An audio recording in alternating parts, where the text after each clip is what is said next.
ಶ್ರೀ ಸ್ವಾಮಿನಾರಾಯಣ ಗುರುಕುಲ ಶಾಲೆ ಸುಮಾರು 10 ವರ್ಷಗಳಿಂದ ಗುರುಕುಲ್ ಒಲಿಂಪಿಕ್ಸ್ ಅಂತಕ್ಕಂಥ ಕಾರ್ಯಕ್ರಮವನ್ನು ನಡೆಸ್ಕೊಂಡು ಬಂದಿದೆ. ಈ ಕಾರ್ಯಕ್ರಮದಲ್ಲಿ ಸುಮಾರು 43 ಶಾಲೆಗಳು ನೋಂದಣಿ ಮಾಡಿಕೊಂಡಿರುತ್ತಾರೆ. 5100 ವಿದ್ಯಾರ್ಥಿಗಳು ಭಾಗವಹಿಸಿರುತ್ತಾರೆ. ಸುಮಾರು 852 ವಿವಿಧ ಕ್ರೀಡೆಗಳು, ಆ ಕ್ರೀಡೆಗಳಲ್ಲಿ ಮಕ್ಕಳು ಪಾರ್ಟಿಸಿಪೇಟ್ ಮಾಡಿರ್ತಾರೆ, ಅಂದರೆ ಅದರಲ್ಲಿ ಭಾಗವಹಿಸುತ್ತಾರೆ. ಈ ಕಾರ್ಯಕ್ರಮದ ಮೂಲ ಉದ್ದೇಶ ಬಂದು ನಮ್ಮ ಕಲಬುರಗಿ ನಗರ ಮತ್ತು 4 ಜಿಲ್ಲೆಯ ಮಕ್ಕಳು ಇದರಲ್ಲಿ ಭಾಗವಹಿಸುತ್ತಾರೆ. ಒಂದು ರಾಯಚೂರು, ಯಾದಗಿರಿ, ಗುಲ್ಬರ್ಗ ಮತ್ತು ಬೀದರ್. 22 ವಿಭಿನ್ನ ಕ್ರೀಡೆಗಳು, ಅಂದರೆ ಸುಮಾರು 22 ಡಿಫ್ರೆಂಟ್ ಗೇಮ್ಸ್.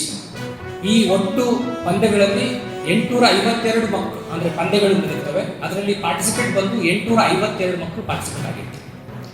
ಇವತ್ತಿನ ಉದ್ಘಾಟನಾ ಕಾರ್ಯಕ್ರಮ ನಮ್ಮ ಕ್ಷೇತ್ರದ ಶ್ರೀ ಬಸವರಾಜ್ ಮುತ್ತಿಮೋಡು ಅವರು ಉದ್ಘಾಟನೆ ಮಾಡಿರ್ತಾರೆ. Doctor Sharanabasappa SD IPS officer, ಅಂದರೆ ಕಲಬುರಗಿ ಜಿಲ್ಲೆಯ ಆಯುಕ್ತರು, ಪೊಲೀಸ್ ಕಮಿಷನರ್ ಅಂತ ಹೇಳಿ ಕರೀತೀವಿ. ಶ್ರೀ ದತ್ತಾತ್ರೇಯ ಪಾಟೀಲ್ ಅಬ್ಬುಗೌಡ, ಇವರು ಸಹ ಈ ಒಂದು ಕಾರ್ಯಕ್ರಮದ ಅತಿಥಿಗಳಾಗಿ ಕಾರ್ಯಕ್ರಮಕ್ಕೆ ಬಂದಿರುತ್ತಾರೆ. ಪರಮ ಪೂಜ್ಯ ಕೃಷ್ಣಚರಣ ದಾಸ್ ಸ್ವಾಮೀಜಿ ಇವರ ನೇತೃತ್ವದಲ್ಲಿ ಈ ಕಾರ್ಯಕ್ರಮ ನಡೆಯುತ್ತೆ. ಕಾರ್ಯಕ್ರಮದ ಪೂರ್ಣ ವಿವರವನ್ನು ನಾವು ಇಲ್ಲಿ ಕೊಟ್ಟಂಥ ಒಂದು ಹ್ಯಾಂಡ್ಔಟಲ್ಲಿ ಕೊಟ್ಟಿದ್ದೀವಿ. ಇಂಗ್ಲೀಷು ಮತ್ತು ಕನ್ನಡ ಎರಡೂ ಇದೆ. Thank you.